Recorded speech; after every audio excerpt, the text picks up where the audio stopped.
Welcome to the Live or Alone podcast, the podcast where two nerds who consume a whole lot of horror discuss their favorite pieces of horror media. From movies and TV shows to video games, novels, and everything in between. Because this is a spooky world, and we're just thriving in it. I'm your host, Sarah, the survivalist in your slasher friend group that will put up a lasting fight, but inevitably die because only the final girl can survive. And I'm your host, Ian, the fearless fighter in your slasher friend group that tries to save the day, but ends up dying because physical strength just doesn't win in horror. In today's episode, we're talking about a pick-your-own-adventure style video game I finally got around to finishing, and Ian also recently finished, The Quarry. So if you have not heard about The Quarry before, I'll give you a brief synopsis. The Quarry is a 2022 interactive horror game where players take control of 9 teenage counselors who must survive their last night at Hackett's Quarry summer camp amongst supernatural creatures and violent locals. Okay, so I feel like this would typically be a perfect setup to do Stab or Survive, but we are not going to do that this time around because I feel like we will go off in a million different tangents.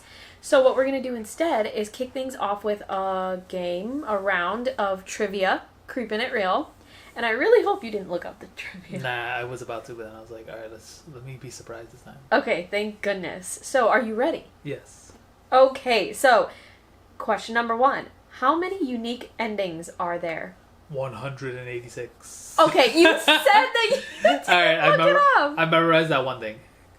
So you did look it up. Oh no, I didn't look it up. It came up on Google. Like I didn't go and search directly at the game. Okay. It came up on Google. Okay. To be fair, you may have had that piece of information for a while, holding on to that. So okay, fair. But I have additional context. So yes, there are 186 endings, but it required over 1,000 pages of dialogue to be read by the actors, and 20% of the script actually had to be cut because it was filmed during the pandemic.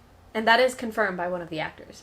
Oh shit, why? So even though it was like 1,000 pages, they still cut out 20%. So was it more than 1,000 pages to begin with? I mean, that shows, and I don't want to say the negative stuff yet, but it shows how shit is fucked up in it. What do you mean? In the story? In the game, like, it looks like it's not finished. Really? Interesting. Yeah, because you know why? We'll get to the negative. Okay. So let's move on to question number 2. Question number 2 is a true or false question. True or false? Aside from David Arquette playing a role, there is a nod to Scream in this game. False? It's actually true. Oh, I thought they were going to try to make their own thing and like not go back to anything. I mean, it does kind of... We'll get into it, but it does reference a lot of horror themes, right? Yeah, I remember when, what's her name? Is it Caitlin? Yeah, Brenda Song? No, not Caitlin. What's her name? Shit. The names are like so... Yeah. What's it? Laura, yeah. Yeah, she was saying, this is not a ghost... This is not a ghost story. This is a creature feature. Oh, yeah, so you're right. I was like, they know about the movies. Yeah, it's definitely an ode to horror fans, but we'll get into it. Yeah. But it's true, and Chris Hackett, who we know plays, or David Arquette plays Chris Hackett, he's the only character to receive a musical number with their entrance, and the song is inspired by Dewey's song in Scream. So when you were playing the game, well, obviously I played the game over a span of a long time, but when you recently picked it up and played it just a couple of days ago, I noticed that song did sound like the song in Scream. So now you have to play it back after we do this episode. I'm going to play it back and fuck it up again.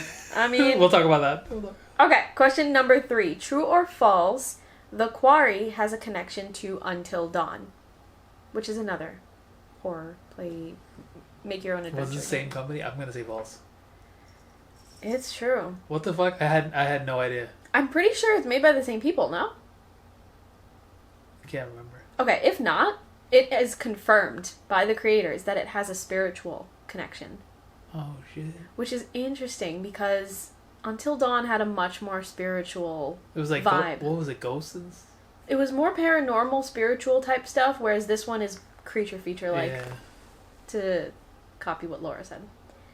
All right, and the last question is, and you might get this one really easily because you just played the game, but which character has the most playable sequence? The most play? Oh, you mean the most time that he has to like the most time spent playing that with them? What's his name? I'm gonna say straight up no. Ryan? Is it Ryan? No. Dylan? No.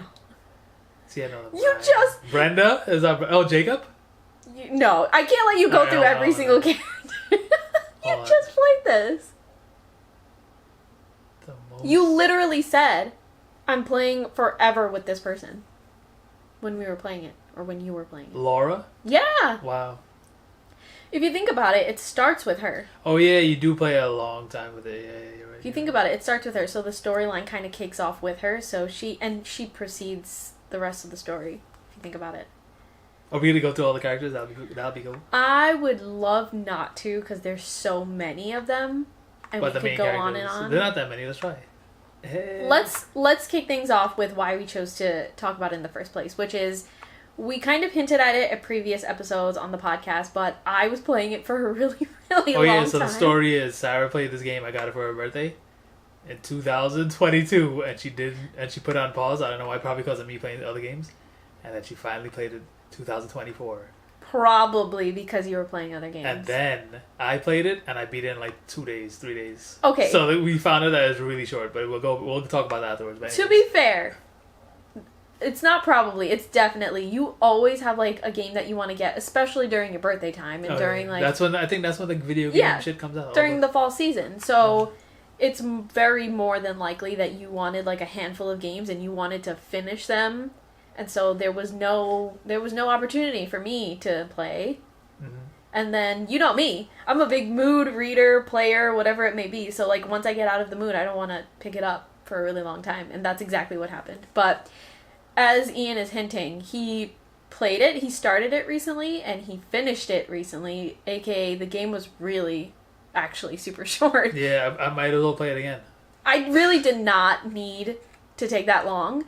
And it kind of is a good thing, which we can segue into the positives, but it's kind of a good thing that it is short, so that you do want to play it the, 186 different possible times you could? But then one negative thing about that is you can't skip the cutscenes. Yeah, that's true. But, I mean, it's a story, right? So you kind of have to go through the cutscenes. Also, I'm assuming the cutscenes change drastically. Yeah, we saw that, yeah. Yeah. I was playing. So let's talk about the reasons why we like it. And I know you have some dislikes, but let's start with the likes, as we tend to do. I'll just start off by saying that it's an entertaining story. I think it's an entertaining story because we talked about this in the intro, but it plays on a lot of horror tropes that we're familiar with. And so it's fun to experience it. And I'm pretty sure I talked about this with another game. Maybe it was just between you and I, but when you are immersed into a video game that resembles a lot like the horror movies, it feels like you're part of the movie. It feels like you're a character in the movie, and that's kind of fun because as a horror lover, as a horror fan, when you get to immerse yourself almost like out-of-body experience into the game, it's like being part of one of your favorite horror movies, which is really cool. So I love that. I love the kind of mixture of different things going on. And it does remind me of Until Dawn in that sense, too, because in this game, The Quarry, we have werewolves, which is creature feature, like we've mentioned already. But there's also, like, tarot cards and magic and seeing the future and all of that kind of lore type stuff. So it's not just one thing. It's not just one horror element. It's multiple horror elements kind of interweaving, which is fun. I like how they tried to make it unique with the way that the werewolf looks. Yeah. Like, was it a werewolf? It's supposed to be a werewolf because, like, the full moon and all that stuff, but it's like, it doesn't even look like a wolf. It just looks like a naked human. It's so true. I kind of like that, actually. Yeah, it was different. And then they got, like, really tall, and then they would, like, break out of their skin. Like, it was inside of them. Yeah. And then all of a sudden when they turned back, that would break out of that skin. So it's like... It's interesting. I wouldn't understand how that would work, but it is definitely a unique take on something that we've seen a million times before. Because, I mean, I can see people getting sick and tired of the traditional human turning into a dog. Yeah. And, the howling and what have you, which there was howling. So, like, they definitely were werewolves. It just, they look like deformed humans, like giant humans almost, like cryptids. But they were werewolves. It was interesting. And they had, like, weird, their mouths were weird. Like kind of like devilish, like demon kind of shit. Like if you took the context, like if you took the monster out of this game and you showed it to someone and you gave them no context, they would never guess that it's a werewolf. Yeah. Not at all. Like you have to pay attention to the story to get that it's definitely a werewolf. You know what else is funny? Like when they would, you know how like in the world movies or whatever, whenever they turn into the thing, they have no clothes. Yeah. And then when they turned back to the human, in this one they had clothes. So I was like, what? That was definitely to just not put nudity into the game. Because what's her name? Laura turned into a one and she had no shirt. Like the werewolf had no shirt, and then when she turned back into it, she had underwear on. Like, Yeah. I mean, there's only so much you can do in a game, right? Yeah. And then the guys too, but the guys are having underwear, whatever, afterwards. But anyways. Yeah. It's definitely not accurate. Yeah, it's like goofs. Yeah, definitely. But yeah, it was good because it was unique.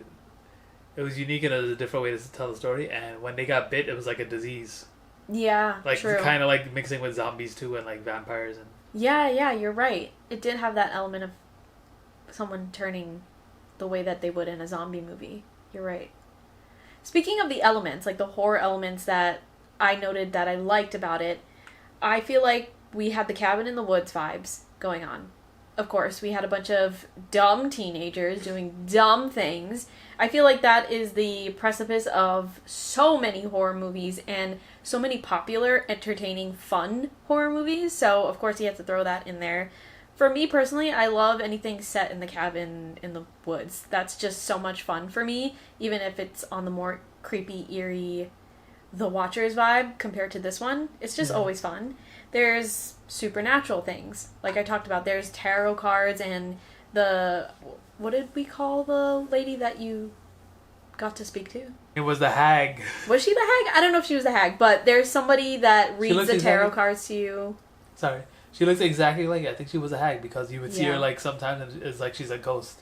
Yeah, she probably was the hag, and she just became like one of those silly stories that true crime podcasts talk about. But she was always there lurking because she wanted revenge, right? So yeah, she probably is the hag. But yeah, the hag, so we're saying, she reads the cards, she tells you the future, so there's like a magical, mystical element. The creatures, of course. And I really love a horror movie that has lore attached to it. So it's like you gotta dig deep and you gotta figure out the little bits and pieces to this puzzle or to this lineage, this origin story that has happened before the horror movies even started, or horror game in this instance. And so you're kind of piecing it together and it's fun. It's cool. Yeah. I like that. I like the characters. Yeah. We'll definitely Some of them. Yeah, I agree. We'll get into the actors in a second. I just want to shout out the fact that the appeal of make your own adventure type games, it makes you want to keep playing the game over and over again. And in this particular story, I do want to play it over and over again. Whereas there are some stories that are dull or you don't really care. For me personally, that's how I felt with Until Dawn. But this one, I feel like I could play it over and over and over again and I'll still be entertained because there was just a lot going on and the characters were really dynamic, if that makes sense. Yeah, it's like watching a movie. Yeah, it was fun. It's like watching a movie and controlling the movie and changing up the perspective and how they act and how they think. And because one action that you take here you kept saying path updated or path chosen, yeah. So it changes. Yeah. And they don't show you like the path. You have to see like the chain reaction, like, oh, you did this, so now this is gonna happen. And it's kind of like psychological. All of those things that say path chosen or path updated that pop up on the screen. It's like, oh no, what did I just do? I just changed the trajectory of everything. And life. I didn't know that. It's like life. If you talk to somebody and you say one thing, they'll come back and they'll it's so interesting. It's crazy. And we saw that in the example when you were playing it and you killed somebody and you didn't intend to kill them, and when you tried to like pause it and go back and like fix it, it didn't want me to. You realize that you made a choice that was inevitable chapters ago, and that choice that you probably couldn't even remember what it was just, signing the fate of that character, which was super cool to see. And you knew that, and I was like, wait a second, you're really going to make me go all the way back to 2 chapters before? I was like, nah. And they explain it at the end, so you know exactly what choices you made that, caused the repercussions. For the example that we're talking about, you killed Laura, and I told you, I was like, he killed Laura. The cop killed Laura because you were an asshole to him. Yeah. And exactly that. Like, if you were nice to the cop, perhaps she would have lived. But, of course, it's the choices that we make. It's because I shot him, remember? I shot him. Yeah, exactly. Yeah, like, and you were sneaky, and whereas when I was playing it, and I was playing as Laura, I was very compliant, very nice, because I wanted to kiss ass so that he would let me out, which I fucked up really badly, but still, I tried. We can go into the characters, but let's keep it brief since there are a shit ton of characters. Alright, you list them and then do it? I'll list them. Hold on. Let's start with the main character, I would say, and that's Laura. So Laura was a good character. I liked her. I liked Laura. Because she was level-headed and she knew what to do to get her shit done. Yeah, I agree. I think she was the final girl in this instance, even though, I fucked up, yeah. You fucked up, I fucked up. But she was the final girl in this instance, and she kept the story going. I feel like we ended up relying on Laura to learn about the entire history and just keep the plot going. So I really felt her role was necessary. If they showed her alone in the whole game, it would have been... It would have been cool. It would have been cool. Did he just play with her alone? But it would have been But an then, action adventure. yeah, it would have been a different but kind of game. But it would have been good, yeah. She did good. Yeah, she's a likable character. She's not the most likable character, but still very likable. Moving on to the person that's very adjacent to her, Max, who's her boyfriend. He doesn't play a major role, unfortunately, after the beginning part, but I kind of liked him because he was funny, but he was also very attentive, and he listened. Yeah. He wasn't like one of the jerks in comparison to some other guys that I'll mention. Yeah, he was pretty good. It sucks that him, of all of the guys, you had no choice with him. He had to become a werewolf. Wait, what happened in the beginning? In the beginning, like... Oh, yeah, in the beginning he got bit accidentally, yeah. And that progresses the rest of the game, so he had to. He had to get bit, yeah. Yeah, which sucks, right? Okay. How about... Let's move on to Dylan. Oh, Dylan... the first time we played this game, I did not like him, but Yeah. after the game went on, I started to like him better. I think me too. He was pretty funny, yeah. At first, he was kind of annoying because he was a little invasive. He was hitting on Ryan the whole time, and I was just like, "This is all this guy's gonna do." But then I saw that he's like smart, and he is his own character. And he's cool. Yeah, I agree. He was kind of like annoying, and it's like, okay, give it up already. You're trying to be funny, and it's annoying. And he actually acknowledges that when you were playing it. Yeah. He acknowledges that. He didn't when I was playing it. I think after he got his hand cut, he's like, all right, let me stop being fake. This is serious. Let me stop being fake. I'm being my real self now. Yeah, he got less and less annoying, but I have to say, he had the most Creepy. memeable face. He had the most I think there are memes out there of just him because his face is hilarious. He has this weird smile. He's just like, you a punchable face. You're like, stop smiling at that, you weirdo. It's true. It's like a creepy ass smile. He kind of looks like the Sprouse twins. Oh, yeah. But he doesn't at the same time. Anyway, next in that same realm, Ryan. Oh, yeah, Ryan was cool. Because we saw him in other movies after this, so we're just like, as soon as I saw him, I was like, this guy's cool. I like the fact that I recognized him. Definitely. Yeah. But, God, is he so monotone. I cannot stand it. He is monotone, and I mean, sometimes he raises his voice or he lowers it. And it's still the same, And it's still the same, but it's like he's that... I don't know if that's his the way that he always talks the whole time. It probably is because we saw the movies. Yeah. But you could just you could see that that's a real person, like, acting like that. That's true. Like, that's a true. real person in real life, there would be somebody like that. Just like, whatever, yeah. just chill. You're right. It's very realistic, but damn, it's so hard to, like, pay attention to him sometimes because of how monotone he is. And it's like, in this game, he comes off as a character who is kind of nonchalant, like, oh, I'm too cool for the scene, but he's also not too cool for the scene in reality, so it's kind of annoying. It's kind of obnoxious in some parts, whereas by the end of the game, he gets less annoying because I think he opens up to Laura and he starts being less pretentious, but before that I was like, god damn it, get over yourself, man. Yeah, but he was like, it was like I don't know if he was hiding, but he was just trying to be like, oh, I'm not that he's the best, but he's like, I'm a loner. Yeah. He was leaning in a bit too much. Yeah. Which I guess something a loner would do. But I never did not like his character, but... He kind of annoyed me at some parts, but only some parts, yeah. But he acted really good. The rest of them was acting kind of. Yeah, for sure. He's definitely one of those main characters of the characters that we're talking about. And he did have a really close connection with Chris Hackett, which, you know, the lore behind this game stays with the Hacketts. The next person, Caitlin. I like Caitlin. Caitlin might be my second favorite girl after Laura. Yeah, she's my second favorite. She is. Also, shout out to Brenda Song. Yeah, she did really good. The acting was good. Yeah, she was very strong-willed. She had a lot of practical, tactical skills, so it was cool playing with her because she knew her shit, and she kind of prompted some fun stuff. Like throughout the game, she kind of keeps the challenges going with the gun, like learning how to shoot, how to do certain things, like with the car. Like, a lot of fun things happen associated with her. Yeah, fun things as in, like, fun, challenging gameplay type things. Yeah, it wasn't like she didn't know what she was doing. She looked like she's been doing that for a long time, like the counselor stuff.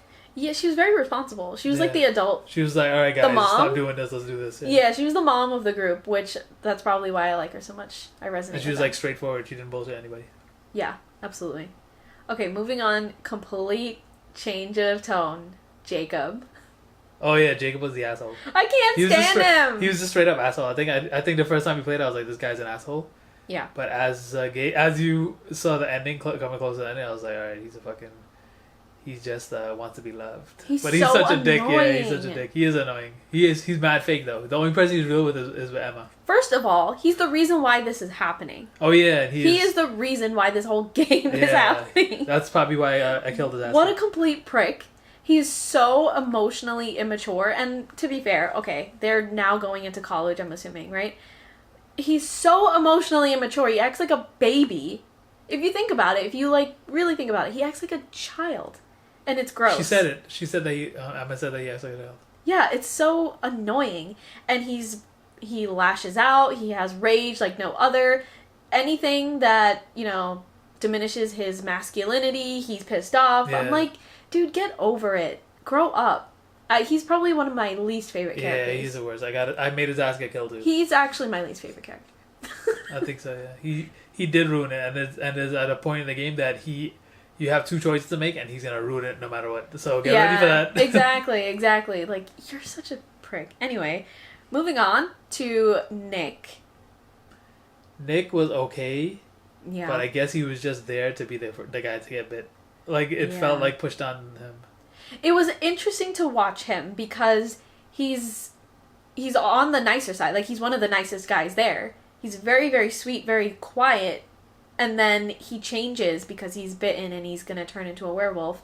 And you kind of see him progress into, like, this really, really... mean motherfucker? Mean to a point where it's, like, scary. That's probably why they did that. They put him as a character to show you how when you get bit and you turn completely, like, angry. Because aggression, like... What is it? Aggression and adrenaline and testosterone or whatever. I think so. Yeah, I think you're right. And you're right. He was a good character to do that on because he went from super nice to almost like too nice to like really mean and creepy. And if I experienced a man like that in real life, I would kind of freak out, honestly. I guess they're trying to show like, you know, like how the werewolf's an animal. Yeah. Like how animals, like, angry. Not that animals are angry, like, that's how their nature is. They're going to be angry and get whatever the fuck they want and do whatever they want. Yeah, or they think instinctively first and foremost before, like, emotions and thoughtfulness and stuff. Because he was like, she's mine and shit. Yeah, like, and before that, he was super thoughtful. Yeah. Like, he was very kind. So, I like him, but, like, I also didn't care too much about him because we didn't get to be super invested, aside from the fact that he was into Abigail. Yeah. Okay, who else? Oh, Abigail. Abigail was corny. God, I couldn't stand Abigail. She was corny, and it was like. I mean, they put her in that as that character, and she did it well. But it was like I couldn't stand it. It was all bullshit. I think it was all bullshit. We should say like everybody did their character really well. Great acting, fantastic acting. But oh my gosh, I couldn't handle her sometimes because she was too nice, but she was also like. So timid and indecisive to a point where it's frustrating, where it's like, please use your mind for a second, just like think comprehensively for a second and make a decision. Sometimes I can relate to that for being indecisive, but other times it's like, come on now, you're getting to a point of ridiculousness. A great example of that is when they're sitting around the fire and they're playing Truth or Dare, and all she has to do is pick the next person for their turn, and she literally cannot pick a person. Just pick someone! And then they fucking tell her, alright, you lost your turn. And then she accepts that too. I would have been like, nah, it's still my turn. I would have fight for it, but she's just like, whatever. It was driving me crazy. And she's like that for the entirety of the game. Even when they're in, like, dire situations. Like, is there any ounce of, you know, like, something, a spark, anything? But that's good, though, because that's how people act in real life. It's true. So she needed to be there and act as that character. I feel like everybody was necessary. It was a very dynamic grouping. Yeah. Did I get through everyone? I think I went through all of the campers. Hold on, let me just make sure. 1, 2. Did you miss Emma? Oh shoot, I forgot about Emma. So okay, we'll end up with Emma. Emma was a social media girl, and she was... Oh yeah, I got her ass killed. She was I think she was garbage also. She didn't really... She was annoying too. She's annoying. Like, she was like the opposite of Jacob, like female of Jacob, but fucking annoying. And that's probably why they put the two of them together. Yeah. She was also, like, super, super confident to a point where it was too much. Like, very cocky and kind of in her head. And it's one thing to be super positive about life and carefree about life, but she was on the side where it became too much.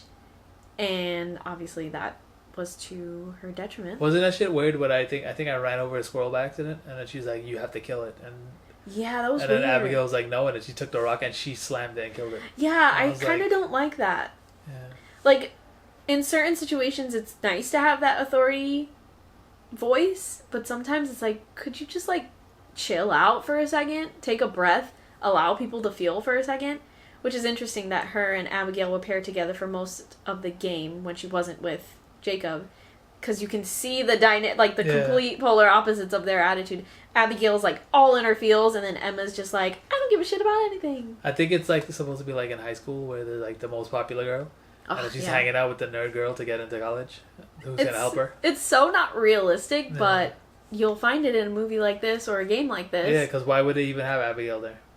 In reality, a lot of people in this group would not be friends. Yeah, like Abigail. Would not be cool. I have a feeling Abigail would not want to be hanging out with people and stuff. She'll be like an introvert.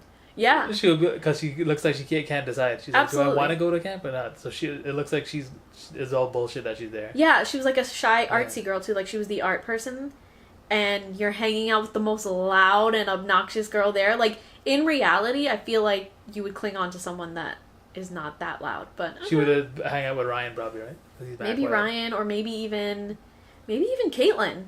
Like, Caitlin doesn't seem like she's loud. She's just authoritative in like a motherly sense. Yeah. I don't know. In reality, these stereotypes are bullshit. There's no way. Yeah, they just put a bunch of random people that act different. Yeah. And also, what's the name? What about the cops? So Chris, you didn't see that much. That's Yeah, Dewey. Dewey. David Arquette. You didn't see David Arquette that much. Which sucks. But he was good though. Cool. Yeah, he did good. Cool.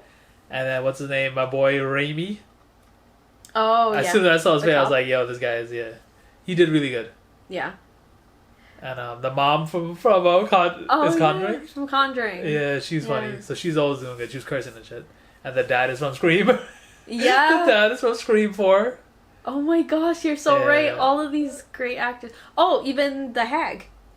Oh yeah, the hag is from Twin Peaks. Yeah. And Bobby is Bobby. Yeah, Bobby's from Boy Meets World. Oh my gosh. So yeah, they had. I mean, every character was good. They're really stellar cast. They did their stuff. Yeah, they had a little bit of corny. Well, if you're gonna do the negatives. Yeah, we should. So the negatives now, the acting. Some of the jokes is so fucking corny. Dude, it was corny. It was like really corny, and they're like, like forcing a laugh, and I'm just like, nah. It was corny. It was. I mean, think about it though. This storyline, it needed to be corny.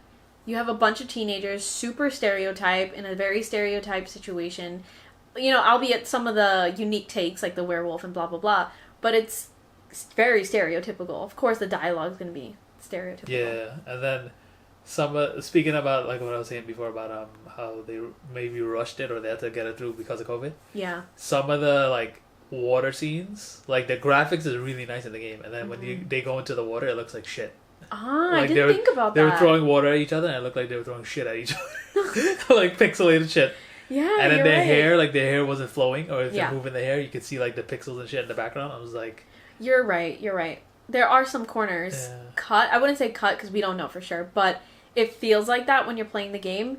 Even though like the accuracy of the facial expressions and just the way their face looks was spot on. yeah, it was spot. Like they would move their mouth, and you would see like. There's no mistaking these characters. Yeah. You know who Brenda Song is. You Yeah. know who David Arquette is. Like, it's super accurate. But you're right. Like, some of the hair would be completely fucked. Yeah, like you would see their teeth and stuff moving. It wasn't like glitchy, like where their shit was popping out their face. Yeah. But their hair yeah. was just like weird. Speaking of glitch, I feel like my biggest dislike for this game, and this directly impacts the gameplay. Yes.